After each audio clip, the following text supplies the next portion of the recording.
l'impression que la génération actuelle est plus ouverte à ce genre de conversation? Quand même. Ils sont beaucoup plus ouverts, je trouve.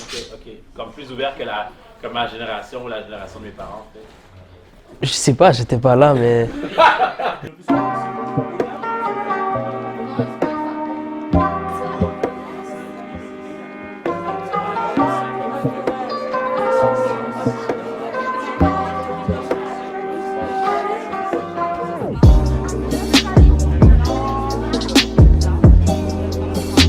Bonjour. bonjour.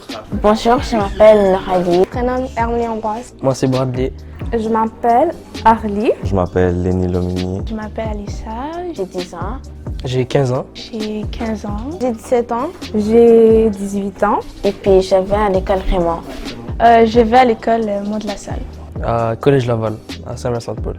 Collège Laval, je suis en secondaire 5. Cégep de Saint-Jérôme. Ouais, ça c'est Saint-Jérôme. Non, mais 1h30, parfois 2 heures. au Toronto? J'ai fini les études et maintenant je travaille pour pouvoir aller aux études après. La plupart de mes amis sont soit africains, latinos, mexicains, haïtiens. C'est tout. La plupart. Arabes aussi. Je sais pas, j'ai des amis partout. Ils sont de tout, tu vois, partout dans le monde. Multiculturel, j'ai des Arabes, des Québécois. Moins de Noirs parce que y a pas beaucoup de Noirs à Collège Laval. J'ai une amie qui est asiatique, une amie arabe et une amie québécoise. Beaucoup qui sont québécois parce que au Collège Laval, il y en a plein de Québécois. J'en ai plusieurs qui sont musulmans, tous types de maghrébins. Genre, ouais. J'en ai pas beaucoup de noirs parce que Collège Laval, les noirs, il y en a pas beaucoup. Mais ceux qui sont là, je suis ami avec. J'ai des asiatiques, pas tout, mais c'est cool. Multiculturel. Plus multiculturel haïtienne, je veux dire. Genre. J'ai plus d'amis haïtiens parce que je pense qu'on a beaucoup de choses en commun. Si je parle comme ma mère elle pense ça, je veux dire, ma mère elle pense la même chose aussi. C'est comme Mais ils ont une base chrétienne, mais déjà j'ai dit que c'est des Arabes, donc il y a beaucoup de musulmans. Mais sinon les chrétiens que je connais, c'est tous des catholiques ou des protestants. Par Lenny. Ouais. Ils sont quand même très ouverts. Je peux venir et leur parler de ma foi. Ils se sentent pas offensés quand je vais leur parler de ma religion. Oui, j'en parle beaucoup avec mon amie. Ouais. Comme même si elle est musulmane, comme je peux la parler de ma foi parce qu'il y a des trucs que eux ils croient pas que Jésus c'est genre le fils de Dieu, mais il y a beaucoup de ressemblances genre entre nos deux religions. La plupart d'eux viennent d'une famille chrétienne. En fait, on grandit dans une famille chrétienne, leurs parents vont à l'église et tout. Donc, la plupart, c'est pas tous mes amis, mais la plupart de mes amis, on est très ouverts. Donc, je n'ai pas vraiment de gêne. Je parle pas de ma foi avec mes amis personnellement, mais parce qu'on j'ai pas vraiment eu cette conversation-là, genre de foi. C'est pas parce que je suis pas à l'aise, parce que je trouve que notre génération est très ouverte. Il y a plein que la génération avant, maintenant, c'est comme tu veux, c'est ta vie. Tu crois en ça, puis c'est ça. Ma génération, par rapport à la religion, contrairement à l'État qui est comme laïque, presque athée, ma génération, d'habitude, on est plus ouvert à toutes sortes de choses et la religion est incluse là-dedans. Puis même s'ils commenceraient à me regarder bizarrement, ça va rien changer pour moi, c'est ma foi. Mais je pense que ma génération est quand même assez ouverte par rapport à discuter de ma foi. Non, j'allais jamais aborder le sujet. Si eux, ils commencent à parler de ça, oui, mais j'allais jamais être à l'aise de parler de ça. Je dirais que c'est plus le jugement des autres, je pense. Je pense que c'est plus le regard des autres, genre, oh, pourquoi ils parlent de ça, tu vois. C'est juste que je suis pas à l'aise. Mais si, admettons, mais avec mon groupe d'amis que j'ai, il n'y a vraiment aucune gêne. Quand je parle de Dieu, je parle pas comme parce qu'il y a des gens, quand ils parlent de Dieu, on dirait qu'ils insistent trop, on dirait qu'ils vont battre la personne si la personne ne croit pas en Dieu. Mais moi, comme je sais pas, comme la façon que je l'amène, ça rend juste normal. C'est pas comme tabou. D'habitude, les conversations commencent avec la nourriture. OK? comme je suis en train de manger, puis après je suis comme est-ce que, genre, par exemple, on est en train de partager la nourriture, puis je suis comme je sais pas si je peux manger ça, est-ce qu'il y a du porc dedans? Puis après ils sont comme t'es musulman? Et après je dois expliquer, je suis comme non, je suis chrétien pour tout le 7e jour. Après je commence à expliquer, non, moi j'ai à l'église le samedi, pas le dimanche, comme les autres chrétiens. C'est vraiment de là que ça commence, les conversations d'habitude. Mais sinon, je parle pas tout le temps de ma foi avec mes amis, mais quand j'en parle, j'ai pas de problème. Pour moi, c'est important de croire en Dieu. Ça t'aide dans les choses, comme parfois tu vis des trucs difficiles, tu demandes à Dieu de t'aider, puis il va te guider. Il peut m'aider à être courageuse. Il peut m'aider à passer dans mes problèmes. Ouais, je prie Dieu pour avoir le courage. Je demande à Dieu, aide-moi à trouver aussi. Puis quand j'arrive à trouver les solutions, je prie Dieu, je dis, donne-moi le courage de faire tout ce que je veux, genre, faire dans ma vie. Si j'ai des trucs à l'école, puis je suis genre pas trop sûre, mais je prie Dieu, puis il va m'aider. Déjà, avoir la foi, ça m'aide dans toutes les situations dans ma vie, je pense.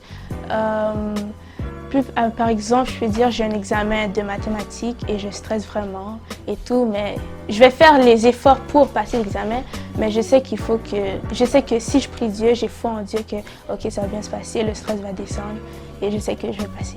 Pour moi, c'est important. Si j'ai pas de foi, je ne vais pas être sauvé. Si je ne crois pas en Dieu, je ne vais pas être sauvé, comme il dit dans Jean 3, verset 16. Car Dieu a tant aimé le monde qu'il donna son Fils unique, afin que quiconque croit en lui ne périsse point, mais ait la vie éternelle. Ben, moi, je trouve que ma foi est très importante dans ma vie de tous les jours. Aussi, comme parce que moi, je suis baptisé, puis je pense à Dieu tous les jours. Je prie le matin, je prie le soir. Ben, prier le soir, c'est pas tout le temps. Il y a des fois, j'oublie, je vais être honnête.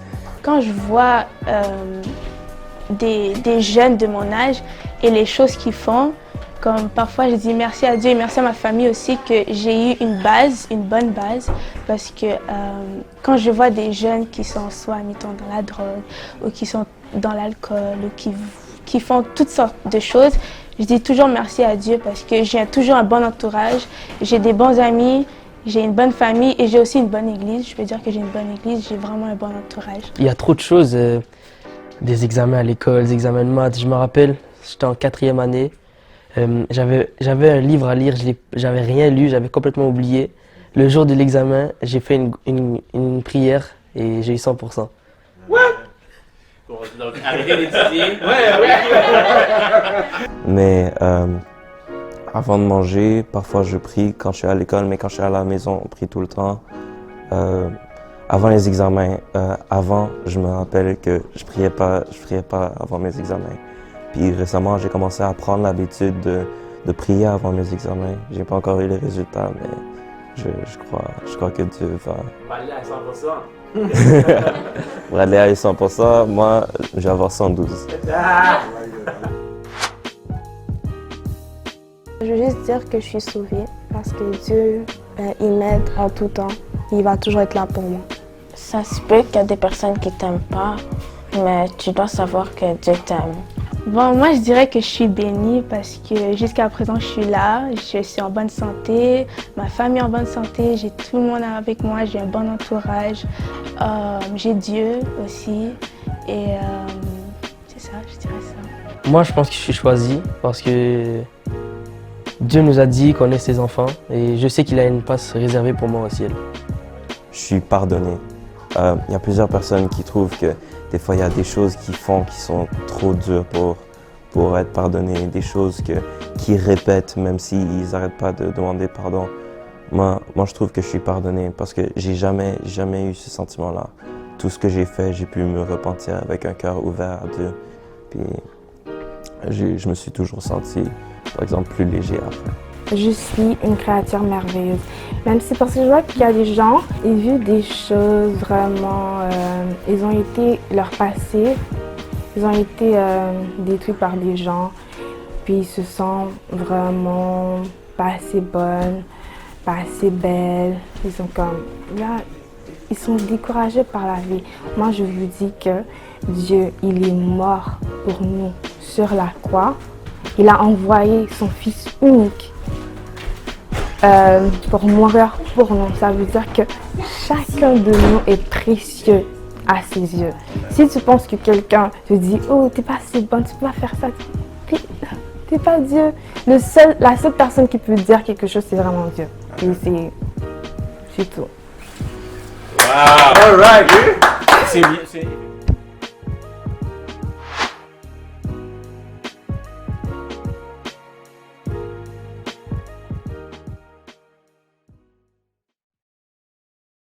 Dans ce monde bouleversé, nous avons été appelés à l'admirable lumière de l'Éternel pour apporter quelque chose de différent et de grandiose à cette terre. En effet, Dieu dit que nous sommes la lumière et le sel de cette terre, ce qui fait de nous à la fois un guide pour indiquer et éclairer le chemin, mais aussi cette saveur qui donne le goût de vivre aux gens et qui les permet d'aspirer au bonheur éternel. En ce sabbat, j'aimerais rappeler aux jeunes de Laval-Ouest et à tous ceux qui assistent le culte qu'ils ont choisi la bonne part en étant au pied de Dieu. Je vous invite donc à prédisposer votre cœur et à être attentif à la parole de Dieu en écoutant les voix de Liora, Alissa et Monica. Sœurs et frères, bon sabbat dans le Seigneur et bonne adoration.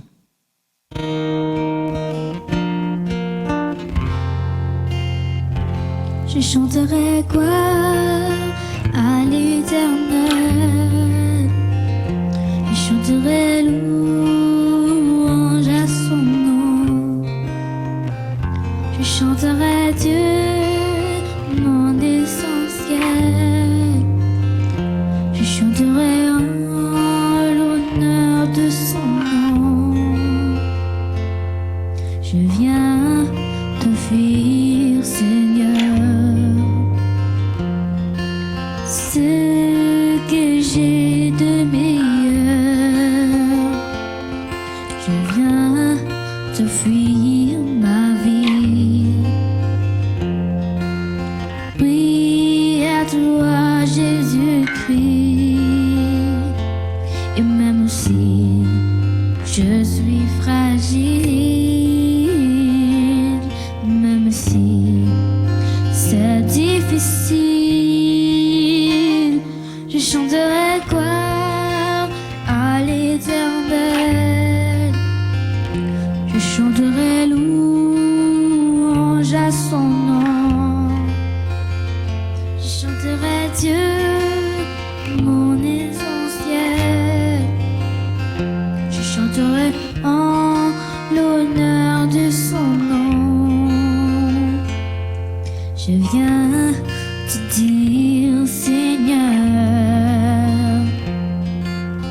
que tu fais mon bonheur. Non, rien ne peut détruire notre bel avenir. Et même si je suis fragile, même si c'est difficile, je chanterai gloire à l'Éternel. Je chanterai louange à son nom. Je chanterai Dieu, mon essentiel. Je chanterai l'honneur de son nom. Toute ma vie, je redirai que tu as donné ta vie. Seigneur, toute ma vie, je redirai que tu as payé le prix. Toute ma vie, je redirai que je ne vis que pour lui.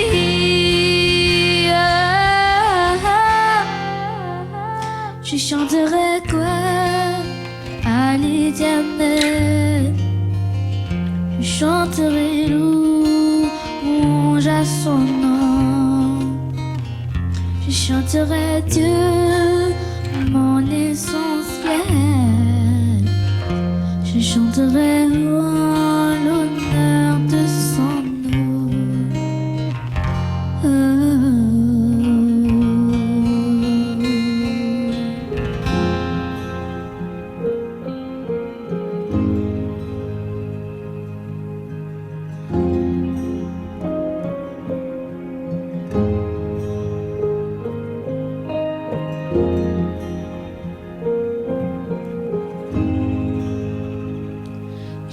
J'étais brisée, vide et sans espoir. Ta grâce m'a trouvée, m'a restaurée. Je n'ai rien à moi, mais tel que je suis, tu me libères, tu me libères.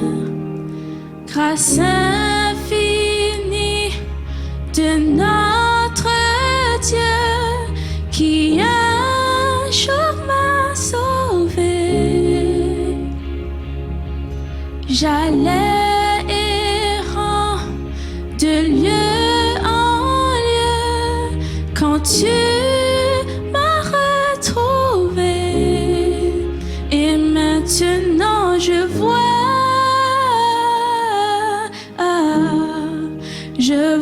l'amour, la grâce dans tes yeux, donnant ta vie pour moi, me ramenant de la mort à la vie.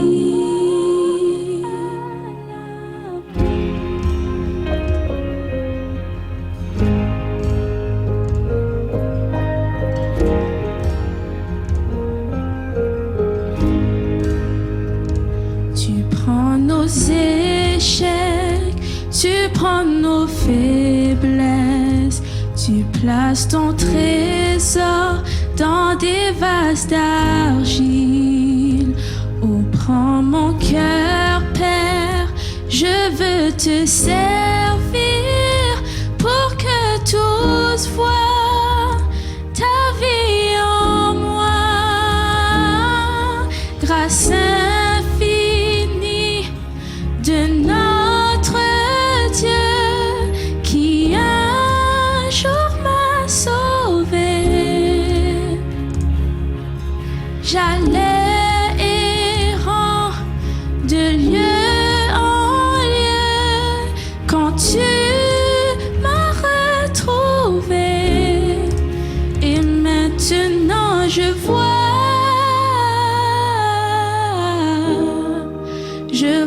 l'amour, la grâce dans tes yeux, donnant ta vie pour moi, me ramenant de la mort à la vie.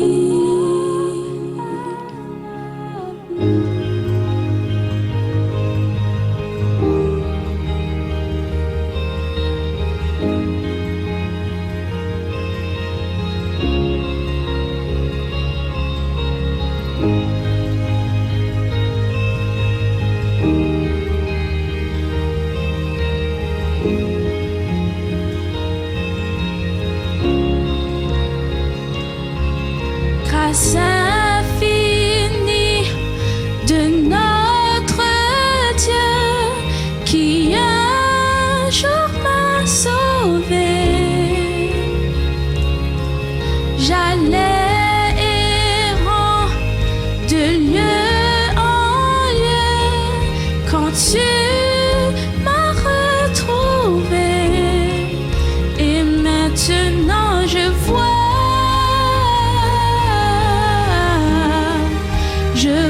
l'amour, la grâce dans tes yeux, donnant ta vie pour moi, me ramenant de la mort à la vie.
l'amour, la grâce dans tes yeux, donnant ta vie pour moi,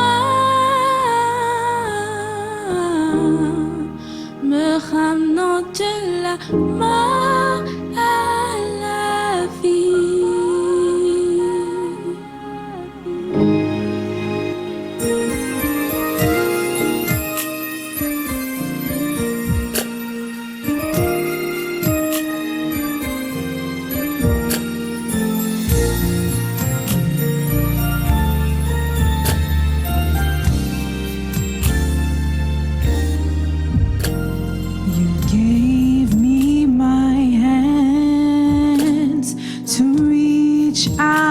To man, to show them your love and your perfect plan. You gave me my ears, I can hear your voice so clear. I can hear the cries of sinners, but can I wipe away their tears?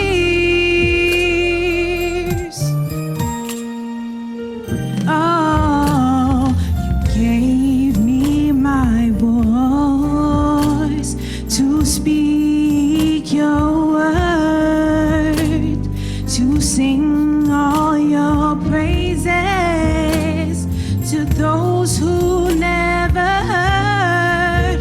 But with my eyes I see a need for more availability. I see hearts that have been broken, so many people to be free.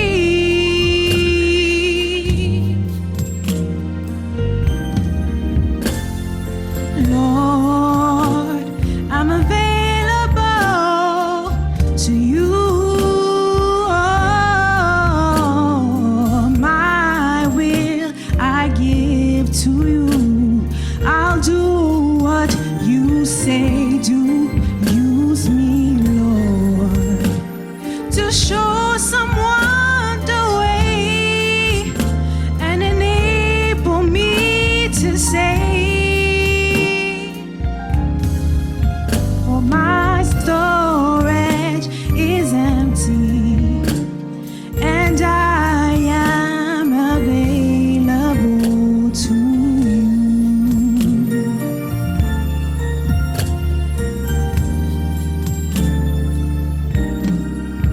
Now I'm giving back to you all the tools you gave to me. My hands, my ears, my voice, my mind, so you can use them as you please. I have emptied out my cup so that you can fill me up. And now I'm free, and I was born to be available to you.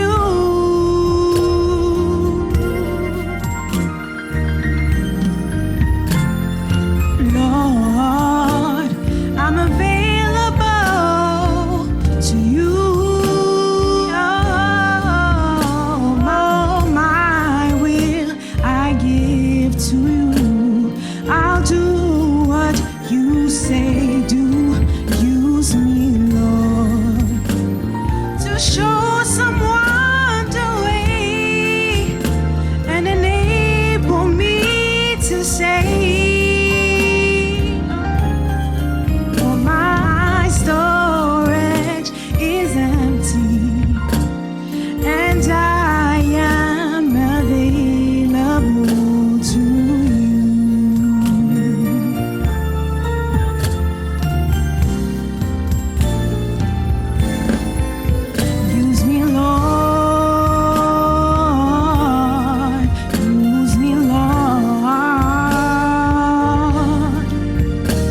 Bible à Lévitique 6, versets 8 à 13.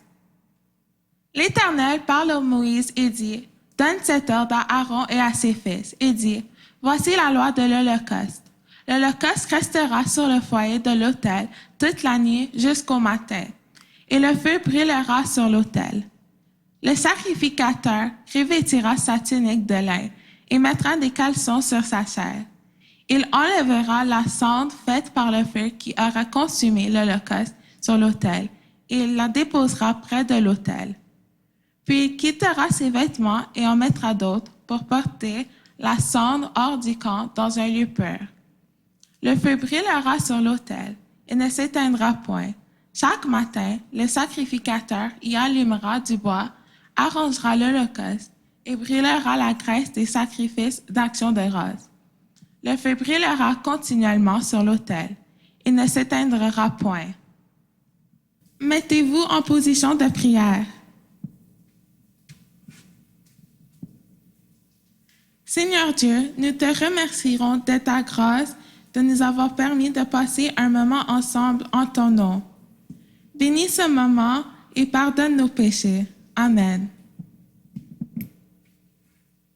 Maintenant que nous avons prié, écoutons le message de Dieu à travers la sœur Wendy.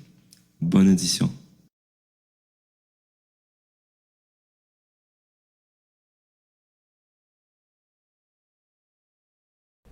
Bonjour chers frères et sœurs, bonjour chers jeunes et bon sabbat de jeunesse à tous. Oui, je dis bien à tous car j'ose croire que peu importe l'âge que nous avons, peu importe le nombre de rides que nous possédons, peu importe si nous marchons en canne ou bien si nous sommes en chaise roulante et finalement, peu importe le nombre de cheveux gris que nous avons sur la tête, nous avons tous un brin de jeunesse en nous. Vous savez, nous avons la chance, mon mari et moi, d'avoir été bénis avec 2 garçons, oui, Raphaël et Michael. Et à chaque fois que je les vois jouer avec leurs grands-parents, danser ou chanter, ça me rend heureuse, oui, mais ça me donne aussi la confirmation qu'il est possible de vieillir tout en restant jeune. Et il faut dire gloire à Dieu pour ça. Alors, j'ai été choisie aujourd'hui par la direction de la jeunesse afin de partager avec vous la parole de Dieu en ce premier sabbat de jeunesse. C'est un grand privilège, oui, je suis très contente, mais je voudrais être honnête avec vous. C'est la première fois qu'une tâche d'une si grande envergure me soit confiée. En effet, lorsqu'on m'a annoncé la nouvelle, j'étais un peu hésitante parce que pour moi, et je suis certaine que je ne suis pas la seule, faire des présentations, c'est déjà quand même un défi. Donc, m'imaginer prêcher, ce n'est pas qu'un simple défi, c'est un grand défi. Mais comme on dit, il y a une première fois à tout. Malgré le fait que j'ai essayé de plaider avec Dieu pour céder ma place à quelqu'un d'autre, mais c'est lui qui a eu le dernier mot, comme vous pouvez le constater. Alors, avec tout mon courage, je me dis, je puis tout par celui qui me fortifie. Amen. Donc, chers frères et sœurs, chers jeunes, je prie que le message d'aujourd'hui puisse tous nous inspirer, nous fortifier et nous aider à grandir dans la foi. Donc, plusieurs d'entre nous avons un livre dans la Bible qu'on préfère. J'entends souvent le livre de Psaumes, Proverbes. Pour ma part, j'aime bien le livre de la Genèse, Esther, Job, les Évangiles. Bon, finalement, je vais tous les nommer, mais disons que j'entends rarement dire par quelqu'un que son livre préféré, c'est le livre de Lévitique. C'est un livre qui peut sembler un peu lourd, rempli de règles et de lois, de rituels, et certaines personnes certaines personnes peuvent avoir de la difficulté à se l'approprier. Mais il ne faut pas trop se fier aux apparences. Aujourd'hui, en plus de prêcher, je me suis donné comme défi de vous faire lire un passage dans le livre de Lévitique. Donc, faisons donc un retour en arrière dans les Saintes Écritures et allons lire Lévitique 6, les versets 1 à 6. Je lis pour vous. L'Éternel parla à Moïse et dit, « Donne cet ordre à Aaron et à ses fils, et dit, « Voici la loi de l'Holocauste. L'Holocauste restera sur le foyer de l'autel toute la nuit, jusqu'au matin. et le feu brûlera sur l'autel. Le sacrificateur revêtira sa tunique de lin et mettra des caleçons sur sa chair. Il enlèvera la cendre faite par le feu qui aura consumé l'holocauste sur l'autel et il la déposera près de l'autel. Puis, il quittera ses vêtements et en mettra d'autres pour porter la cendre hors du camp dans un lieu pur. Le feu brûlera sur l'autel, il ne s'éteindra point. Chaque matin, le sacrificateur y allumera du bois, arrangera l'holocauste et brûlera la graisse des sacrifices d'action de grâce. Le feu brûlera continuellement sur l'autel, il ne s'éteindra point. Prions. Père, nous te remercions pour ta parole. Elle est une lampe à nos pieds et une lumière sur nos sentiers. Utilise-moi aujourd'hui, à travers ta parole, afin de nous redonner la passion et le désir de vouloir te servir. C'est au nom de Jésus que je te prie. Amen. Peut-être que parmi vous, il y a des braves qui ont déjà allumé un feu de camp ou un feu tout simplement, que ce soit en camping, dans votre chalet ou dans votre maison. Pour ma part, j'ai toujours été celle qui préfère regarder la personne faire. Je dois avouer que c'est quand même impressionnant. Et une des choses qui me fascine, c'est dans le fond, lorsque je vois le feu grandir au fur et à mesure que la personne rajoute du bois et qu'on fait bouger les cendres. Certainement, vous allez me dire, oui, mais il n'y a rien de compliqué, c'est un jeu d'enfant. Oui, mais ça reste que c'est quand même un processus et il y a des précautions à prendre. Pour ne pas étouffer le feu ou éteindre le feu. Donc, en plus de ça, il faut prendre conscience que plus le feu que nous souhaitons allumer soit grand, plus l'énergie et le temps demandé pour garder le feu allumé sera important aussi. Ainsi, j'aimerais vous conduire vers le titre du message d'aujourd'hui qui s'intitule « Alimente ton feu ». Le passage que nous venons de lire constitue une liste de tâches données par Dieu à Moïse pour le sacrificateur qu'on appelle aussi le prêtre. Ces tâches seront à être effectuées dans le tabernacle. Ce qu'on appelle le tabernacle était comme une grande tente construite par les Israélites dans le désert. En quelque sorte, c'était comme un sanctuaire portable où Dieu habitait parmi les Israélites. On se rappelle que Dieu avait dit à son peuple dans Exode 25, « Construisez-moi un sanctuaire et j'habiterai parmi vous ». On retrouvera aussi dans les chapitres suivants la description du tabernacle et de l'autel. Dans le tabernacle, plusieurs tâches avaient été données aux prêtres, dont faire des sacrifices, brûler de l'encens, prier et j'en passe. Il y avait aussi des tâches à l'extérieur de la tente, dont enseigner à la communauté, par exemple. Mais parmi toutes ces responsabilités, une d'entre elles était cruciale. Peut-être que vous l'avez deviné en lisant le passage. Et oui, c'était de garder le feu de l'Holocauste allumé. Matin, midi, soir, le feu devait rester allumé. Le feu représente beaucoup de choses dans la Bible, mais dans ce contexte, j'ose croire que pour les Israélites, le feu représentait la présence de Dieu. Tout tournait autour de la présence de Dieu et la puissance de Dieu. Pour un Israélite, si le feu s'éteignait, c'était un moment de panique. C'est comme nous quand on a une panne d'électricité. Tout s'arrête. Il fallait absolument que le feu reste allumé. Justement, le livre de Lévitique est intéressant parce qu'il nous aide à comprendre l'évolution des choses. L'Holocauste est un sacrifice au cours duquel un animal était brûlé par le feu sur l'autel. L'autel, ça ressemble à un grand barbecue, disons. Le sang versé permettait de racheter les fautes et préfigurait le sang parfait de Jésus-Christ qui allait être versé une fois pour toutes pour l'humanité.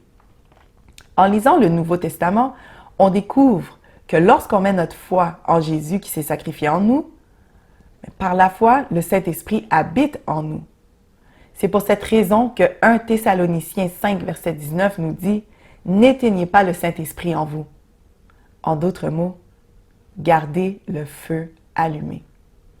Donc, on a une responsabilité et celle-ci, c'est d'entretenir le feu en nous. Parfois, on se dit « Ah, Seigneur, tu t'es éloigné de moi, je n'ai plus cette connexion avec toi. » Tandis que la vraie raison, la vraie question, que nous devrions nous poser est « Est-ce que j'ai entretenu mon feu? » Alors aujourd'hui, j'aimerais aborder avec vous 3 principes qui nous aideront à comprendre comment alimenter notre feu pour le garder allumé. Alors, principe numéro 1, restez consacré à Dieu. Certains vont me dire, mais c'est abstrait, comment faire pour être consacré à Dieu? Prenons l'exemple des sacrificateurs qui travaillaient dans la tente. Ils étaient consacrés à Dieu. Tout ce qu'ils faisaient, toutes leurs tâches, leur vie tournait autour de Dieu. D'ailleurs, j'imagine que si on demandait à l'un d'entre eux qu'est-ce qui est sacré dans la tente, ils allaient dire tout. Tout est sacré. La table, les chandeliers, les nappes, les ustensiles, tout était sacré pour eux. Et dans le contexte d'aujourd'hui, certains veulent vivre une vie d'aventure, voyager, faire le tour du monde. Il y en a qui diront, moi je veux vivre une vie de plaisir, je veux m'amuser, sortir avec mes amis, aller dans tous les restaurants possibles. Parfois, on pense qu'une vie consacrée à Dieu, c'est une vie qui est plate. On va se dire, ah mon Dieu, je peux rien faire. Mais au contraire, quoi de mieux que de se tourner vers le maître de la vie pour profiter de la vie? Vivre une vie consacrée ne veut pas dire ne rien faire. Une vie consacrée à Dieu signifie tout simplement de se mettre à part pour lui, pour le servir, l'honorer avec notre corps et notre vie. Dieu nous demande de nous offrir à lui en sacrifice. Cela implique de s'abandonner à lui, de se laisser utiliser par lui, un peu comme je fais aujourd'hui, et de travailler pour lui. Paul nous dit dans l'Épître aux Romains, « Je vous exhorte donc, frères, par les compassions de Dieu, à offrir vos corps comme un sacrifice vivant, saint, agréable à Dieu, ce qui sera de votre part un culte raisonnable. » Et malheureusement, on ne peut pas vivre une vie consacrée pour Dieu si on n'est pas connecté à Dieu, si on n'a pas cette connexion avec lui. Vous savez, quand j'étais plus jeune, j'étais une fan de basketball. Plus particulièrement, j'étais une fan des Lakers de Los Angeles. Dans le temps où le numéro du défunt Kobe Bryant était encore le 8. Donc, oui, c'était mon joueur préféré. Et ma sœur, je me rappelle, elle avait acheté son jersey, son maillot, que j'aimais vraiment porter à l'école, sans qu'elle le sache, bien sûr. Et je le portais avec grande fierté. Je parlais de lui à la maison, à l'école, avec mon entourage, bref. Disons que mon niveau d'enthousiasme face aux Lakers était probablement similaire à l'enthousiasme que certains d'entre vous avaient pour le Canadien de Montréal. Il fut un temps, bien sûr. Ma sœur et mon frère pourraient témoigner à quel point j'étais une fan parce que c'est avec eux que je regardais les matchs.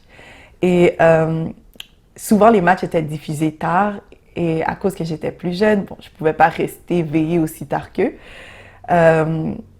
Mais je voulais tellement pas manquer les matchs que j'attendais que mes parents s'endorment et je descendais tout doucement pour aller regarder le match avec mon frère et ma sœur. Je connaissais le nom de tous les joueurs, leurs numéros, j'écoutais les matchs religieusement. Et disons que après quelque temps, j'ai perdu cette habitude. Je ne regardais plus autant les matchs. Puis, après quelques années, je suis tombée sur une partie des Lakers à la télévision. Je ne reconnaissais aucun joueur. L'équipe avait changé. J'étais déboussolée. Si on entamait une conversation à propos de l'équipe avec moi, je n'aurais pas su quoi dire. Je n'avais plus cette connexion avec l'équipe. Je passais plus de temps à regarder les matchs. J'étais beaucoup moins investie qu'avant et alors je suis devenue désintéressée. C'est la même chose avec notre relation avec Dieu. Si nous n'entretenons pas de relation avec lui, si nous ne passons pas de temps avec lui dans la prière, les chances soient que nous nous sentons constamment déconnectés de lui. Alors comment faire pour vivre une vie consacrée pour Dieu? Voici quelques conseils qui nous aideront à vivre une vie de consécration. Première chose, je viens de le dire il n'y a pas trop longtemps, on ne peut pas vivre une vie consacrée pour Dieu sans être en constante communication avec Dieu. La prière, c'est notre connexion directe avec le Créateur de l'univers. On vous l'a sûrement répété à maintes reprises, mais la prière, c'est ce qui alimente et développe notre relation avec lui. Lorsque nous prenons le temps de lui parler directement, Dieu nous donne des orientations par rapport à notre vie en général, que ce soit pour un projet, pour une quête d'emploi, même pour nos relations. Dieu nous dit dans le psaume 32, verset 8, « Je t'instruirai et te montrerai la voie que tu dois suivre. Je te conseillerai, j'aurai le regard sur toi. » Aussi, la prière apaise le cœur. Ça nous aide à pardonner. Et ça nous permet aussi d'obtenir le pardon de nos péchés. Un des obstacles que nous avons présentement face à la prière, c'est le fait de sentir qu'on manque de temps. Notre train de vie nous empêche de trouver du temps pour prier, parler avec Dieu. En étant plus jeune, je me disais, en fait, je trouvais que j'avais un horaire chargé. Avec l'école, les examens, il fallait que j'accorde du temps pour mes amis. Mais j'ai vite réalisé que plus on vieillit, plus les responsabilités s'empilent et moins de temps on a l'impression d'avoir. On aura toujours l'impression de manquer de temps. Un pasteur a dit un jour, « Si l'ennemi ne peut pas vous rendre mauvais, il vous rendra occupé. » Ça porte à réfléchir, non? Il est vrai que nous ne décidons pas de la quantité de temps que nous avons dans une journée, mais Dieu nous laisse la responsabilité de l'utiliser pour ce qui nous paraît bon. Il nous exhorte à bien compter nos jours afin que nous appliquions notre cœur à la sagesse. Psaume 90, verset 12. Donc, mes chers amis, chers jeunes, si nous voulons vivre une vie entièrement consacrée à Dieu, il faut prendre le temps de le rechercher dans la prière.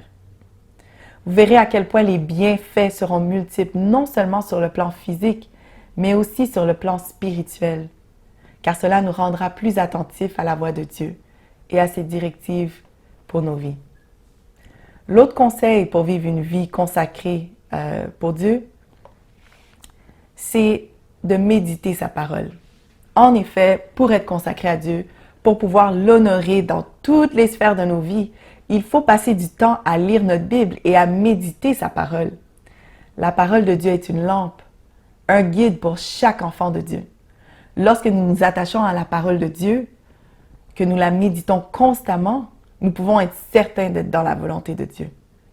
Pourquoi lire la Bible? Pour apprendre à connaître Dieu, tout simplement. Pour tirer des leçons à partir des expériences des autres. Pour découvrir l'histoire de nos origines et être émerveillés par les prophéties. Pour comprendre comment nous devons vivre nos vies et lire les nombreuses promesses de Dieu.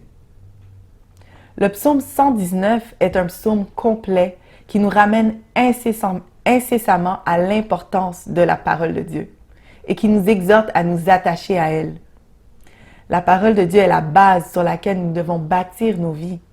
La parole a cette capacité de nous transformer et c'est en la méditant que nous pourrons vivre une vie consacrée à Dieu. Josué 1, verset 8 nous dit « Que ce livre de la loi ne s'éloigne point de ta bouche, médite-le jour et nuit, pour agir fidèlement selon tout ce qui est écrit, car c'est alors que tu auras du succès dans tes entreprises, c'est alors que tu réussiras. » Dieu veut initier un feu brûlant en nous, un feu qui ne s'éteint pas, mais pour y arriver, il faut alimenter ce feu en priant et en méditant sa parole. Et c'est ainsi que nous vivrons une vie consacrée pour Dieu. Alors le deuxième principe pour alimenter notre feu, c'est de discerner ce qui nourrit le feu ou ce qui réduit notre feu. Vous savez, dans le texte de méditation, les sacrificateurs alimentaient le feu de deux façons, par les sacrifices et par le bois. Ils avaient des instructions très précises. Ils ne pouvaient pas simplement se dire « Bon, je vais faire le sacrifice d'une plante. » Non, ça ne fonctionnait pas comme ça. Ils avaient des instructions telles que, bon, il faut prendre tel animal, il faut qu'il soit sans tache, etc. Mais la seule manière qu'on savait si l'Holocauste était accepté, approuvé plutôt par Dieu, c'est si le feu restait allumé. C'est encore la même chose aujourd'hui. Même si nous ne faisons plus de sacrifices d'autel, c'est Dieu qui approuve nos vies. Ce n'est pas nous qui devons approuver notre vie, ni les gens autour de nous. Il se peut que les gens autour de nous approuvent ce qu'on fait dans nos vies, mais à la fin de la journée, c'est Dieu qui a le pouvoir d'approbation. Il faut faire une introspection, une réflexion sur notre vie et voir ce qui est désagréable. On doit identifier ce qui contribue à réduire notre feu. Ça peut être de l'orgueil, un manque de pardon, un manque de soumission, un comportement qu'on cesse d'entretenir. Il faut s'humilier à Dieu et confesser nos péchés. 1 Jean 1, verset 9 nous dit, « Si nous confessons nos péchés, il est fidèle et juste pour nous les pardonner et pour nous purifier de toute iniquité. » C'est une bonne nouvelle, n'est-ce pas?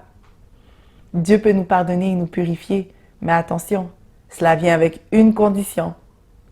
Le passage nous dit « si nous confessons nos péchés ». Alors, du moment où on commence à parler à Dieu, de lui demander pardon, de lui demander s'il approuve ou pas les actions que nous posons, c'est à ce moment aussi que nous pourrons discerner ce qui permet d'alimenter notre feu ou ce qui contribue à réduire notre feu. Et de la même manière qu'on doit reconnaître ce qui réduit notre feu, c'est important aussi de savoir, de prendre connaissance de ce qui alimente notre feu, ce qui nourrit notre feu. La reconnaissance, les actions de grâce, le pardon, toutes ces choses contribuent à alimenter notre feu. La Bible nous dit dans Éphésiens 5, verset 20, « Rendez continuellement grâce pour toutes choses à Dieu le Père, au nom de notre Seigneur Jésus-Christ. » L'attitude d'action de grâce donne envie à Dieu d'en faire davantage. Elle lui permet de multiplier ce qu'il a commencé. La reconnaissance, rendre grâce à Dieu pour tout, sont des habitudes à prendre pour faire grandir notre feu. Finalement, le dernier principe pour alimenter son feu, c'est la persévérance. Dans le texte, on mentionne que le feu doit brûler matin, midi, soir, nuit. Il ne doit jamais s'éteindre. À chaque matin, même s'ils sont fatigués, même s'ils n'en avaient pas envie, les sacrificateurs devaient entretenir le feu en y mettant du bois et les sacrifices pour que le feu puisse rester allumé. C'est la même chose pour nous. Parfois, il m'arrive aussi d'être fatiguée. Le soir, après une grosse journée, il arrive que je me dise « Oh Seigneur, je vais prier demain. » Ou « Oh Seigneur, je ne pourrais pas lire ma Bible aujourd'hui, je dois étudier, ensuite je dois m'occuper des enfants. » Dieu a un plan spécial et particulier pour notre vie, mais l'ennemi aussi. La voie qu'il souhaite que vous empruntiez sera toujours plus facile et plus attrayante que ce que Dieu vous propose. Pourtant, c'est un piège. Il faut persévérer dans notre vie chrétienne, chers amis, chers jeunes. L'apôtre Paul rappelle au pasteur Timothée, « Veille sur toi-même et sur ton enseignement, mais-y de la persévérance, car en agissant ainsi, tu te sauveras toi-même, ainsi que ceux qui t'écoutent. » 1 Timothée 4, verset 16. Ça s'applique à moi aussi. Ce n'est pas facile, mais c'est une condition essentielle pour garder le feu allumé. La récompense qu'on a lorsqu'on persévère dans la vie chrétienne, elle est incroyable. C'est la vie éternelle. Une vie éternelle à côté de notre Sauveur, notre Créateur. Ça n'a pas de prix. Lorsque j'ai commencé à l'école secondaire, j'étais inscrite dans un programme d'études qui était jumelé avec un programme de sport et plein air. Je faisais toutes sortes d'activités, du canot, du camping, de la randonnée à bicyclette, de l'escalade et finalement aussi je faisais de la natation. Mais ce que vous devez savoir, c'est que je ne savais pas nager, pas même flotter. Alors, à mon premier cours de natation, j'ai enfilé mon maillot de bain, j'ai fait comme tout le monde. Je suis rentrée dans la piscine. La piscine était similaire à une piscine olympienne. Elle était immense. Puis, j'ai entendu le professeur dire à tout le monde, « OK, faites 10 longueurs. » Et moi, je suis restée sur place. Puis, il m'a regardé, il m'a dit, « Allez, allez, 10 longueurs. » J'ai regardé, j'ai dit, « Monsieur, je ne sais pas nager. » Il m'a regardé, « Quoi? Tu sais pas nager? » Bon. Finalement, il m'a dit qu'il fallait que je reste après l'école parce que l'assistante du cours allait me montrer comment faire pour nager. C'était un travail de longue durée. Je devais rester dans la piscine et il fallait que je commence à savoir comment flotter. Mais ça, c'est un processus qui prend énormément de temps. Pendant 1 heure, je restais dans l'eau. Je devais agripper le bord de la piscine et je devais ensuite rester sur place dans la piscine pendant 1 heure. Chaque cours, après l'école, pendant plusieurs jours, c'est ce que je devais faire. Finalement, après quelques mois, j'ai commencé à savoir comment flotter sur place. Ensuite, je me suis mise à nager dans la partie un peu moins profonde. Finalement, après quelques mois, pendant le cours de natation, le prof me dit « Wendy, vas-y, fais tes longueurs. » Et je vais toujours me rappeler de cette journée. Je me suis mise à nager. Et pas n'importe quelle nage, le crawl. Donc, non seulement le prof et les élèves étaient émerveillés, mais moi-même, je me suis surprise à aller à l'autre bout de la piscine dans la partie un peu plus profonde. Lorsque j'ai terminé mon aller-retour dans la piscine, j'ai été submergée par des applaudissements, des cris de joie. Tout le monde me félicitait. Non seulement j'étais fière de moi, mais les autres autour de moi aussi. Ils avaient reconnu les efforts, le temps que j'avais mis pour me rendre jusque-là. Malgré le fait que le processus d'apprendre à nager était long et ardu, j'ai persévéré jusqu'à la récompense ultime, savoir nager. De la même manière, Dieu récompensera ceux qui le cherchent avec persévérance. Hébreux 10, versets 35 à 36 dit « N'abandonnez donc pas votre assurance, à laquelle est attachée une grande rémunération, car vous avez besoin de persévérance, afin qu'après avoir accompli la volonté de Dieu, vous obteniez ce qui vous est promis. » Pour conclure, j'aimerais attirer votre attention sur une des paraboles que j'aime beaucoup, la parabole des vierges folles et des vierges sages, qu'on retrouve dans Matthieu chapitre 25. Les vierges sages étaient celles qui veillaient à leur flamme. Elles priaient, elles jeûnaient, elles restaient attentives à la voix de Dieu. Mais les vierges folles sont celles qui n'ont pas été assez vigilantes et leur flamme s'est éteinte, faute d'entretien. Mais lorsque le maître vint, il accueillit les premières et rejeta les secondes, car elles n'ont pas su entretenir leur flamme. Chers jeunes, Dieu nous invite à ranimer cette flamme et à l'entretenir jour après jour. Tout comme les sacrificateurs, gardons notre feu allumé. Restons consacrés à Dieu par la prière et en méditant sa parole. Discernons ce qui nourrit et alimente notre feu et persévérons afin qu'il nous trouve fidèles et fervents le jour de son retour. Prions. Père, nous voulons ouvrir nos cœurs et nos âmes, afin que le Saint-Esprit réveille en nous un feu brûlant pour toi, un feu dont nous avons grandement besoin, un feu qui ne s'éteindra jamais. Père, aide-nous, Seigneur, dès maintenant, à suivre tes voies et devenir des serviteurs consacrés pour toi. Au nom de Jésus, Amen. Que le Seigneur vous bénisse. Père éternel, nous voulons te remercier infiniment pour ce beau sabbat de jeunesse auquel nous avons pu assister aujourd'hui. Nous te demandons de bénir chaque jeune, chaque parent et chaque personne qui a pu assister à ce service aujourd'hui. Protège-nous, garde-nous pour le reste de ce sabbat et pour la semaine à venir, Seigneur. Aide-nous à serrer les belles paroles que nous avons entendues aujourd'hui. C'est au nom de ton cher Fils Jésus que nous te demandons ces choses. Amen.